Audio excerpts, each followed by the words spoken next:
Verily then was she the mother of all mysteries. And then Lucifer goes on to describe how you, my children, he says, the assembled ones, slept in her as dark forms, full of fears and night hungers. And he had mercy on these her children, whose sleep was already disturbed, and began the process of waking them into consciousness.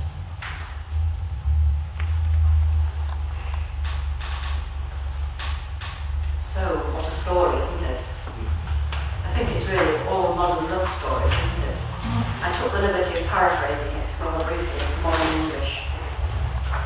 Before the beginning of time, the nothing was like a sullen woman wearing dark clothes, and she was, like all women, starved of love, affection and sex, and full of the fears and desires of pregnancy. Bad state of PMT.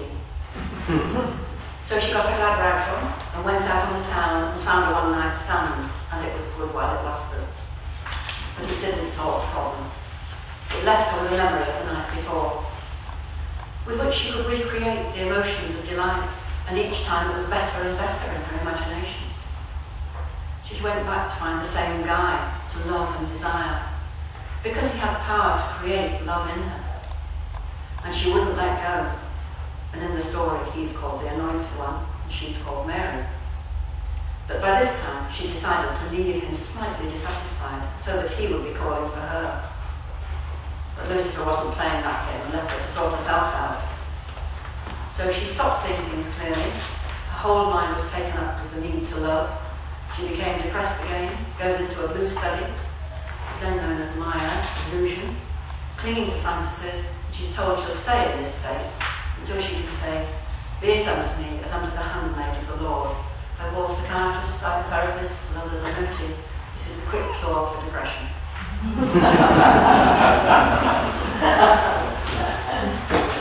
We are talking, of course, about the woman in all of us, lest men are sitting there thinking, oh yes, but you also are women. Maybe it's 49, 51, not just the generic woman. Raised a laugh, didn't it? You were thinking it, weren't you? And we have to will absolute obedience to the spirit of creative power in us, the male potential. But in this story, remember, Lucifer takes pity on the perturbed souls of her children. And this surely is the first story of the engram, isn't it?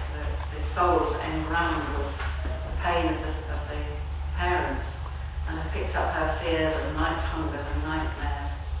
At this point, he says he shone the light on their sleeping eyes and shouted to them, and did everything he could to wake them up, as their sleep was disturbed already.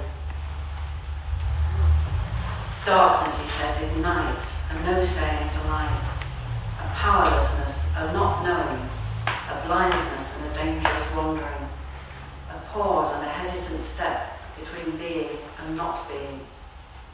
Ye earthmen, he says, beware of a little hand folding and a little sleep, lest in that sleep you find your dreams creep up on you unawares and startle your soul's eyes with horrid forms of fears made substantial in your flesh.